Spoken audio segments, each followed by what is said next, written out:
আমরা এই মুহূর্তে রয়েছি মিরপুর বাংলা কলেজ। আমরা যেমনটি দেখতে পাচ্ছি এই মিরপুর বাংলা কলেজ থেকে বেশ কয়েকটি কেন্দ্রের নির্বাচনী যে উপকরণগুলো রয়েছে সেই উপকরণগুলো বন্টন করা হচ্ছে। হয়তো কিছুক্ষণের মধ্যেই এই উপকরণগুলো প্রত্যেকটি কেন্দ্রে চলে যাবে এবং সন্ধ্যার মধ্যেই সেই কেন্দ্রে যখন এগুলো পৌঁছানো হবে তখন সেখান থেকে নির্বাচনের প্রস্তুতি বাকি যে কার্যক্রম সেই কার্যক্রম পরিচালনা করা হবে, যেমনটি তথ্য আমরা পেয়েছি। আমরা দেখেছি সকাল থেকেই রাজধানীর অর্থাৎ ঢাকার বেশ কয়েকটি এলাকায় নির্বাচনী উপকরণগুলো বন্টনের দায়িত্বে যারা রয়েছেন তারা কিন্তু সেগুলো প্রিজাইডিং অফিসার যারা রয়েছেন এবং পোলিং অফিসার যারা রয়েছেন তাদের সবাই উপস্থিত হয়ে কিন্তু উপকরণগুলো বুঝে নিচ্ছেন। এবং যেহেতু আজকে রাজধানীর সহ সারা দেশের যান চলাচল কিছুটা কম রয়েছে, অর্থাৎ যানবাহন গণপরিবহনের সংখ্যা কম রয়েছে, সেই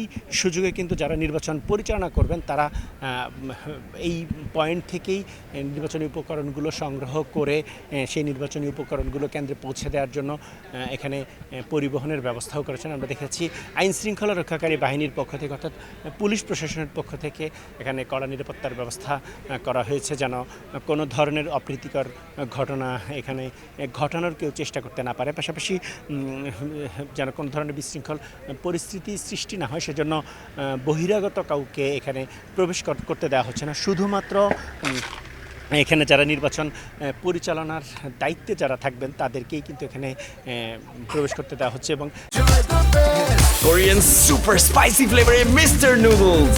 Oh bro, what a chat. কিছুক্ষণ পর আমরা দেখছি এই পয়েন্টে কিন্তু সেনাবাহিনী এসে কার্যক্রম মনিটরিং করছেন এবং সে সাথে যেন কোনো রাজনৈতিক দলের নেতাকর্মী বা কোনো নির্বাচন কার্যক্রম পরিচালনা দায়িত্বে যারা রয়েছেন অর্থাৎ সরকারি নির্বাচন কমিশনের অধীনে যারা কাজ করছেন তারা ব্যতীত অন্য কেউ যেন কেন্দ্রে এই পয়েন্টটিতে এসে প্রবেশ করতে না পারে সেই চিত্র কিন্তু আমরা দেখেছি। পাশাপাশি আপনারা জানেন সন্ধ্যার মধ্যেই কিন্তু এই পয়েন্টগুলো থেকে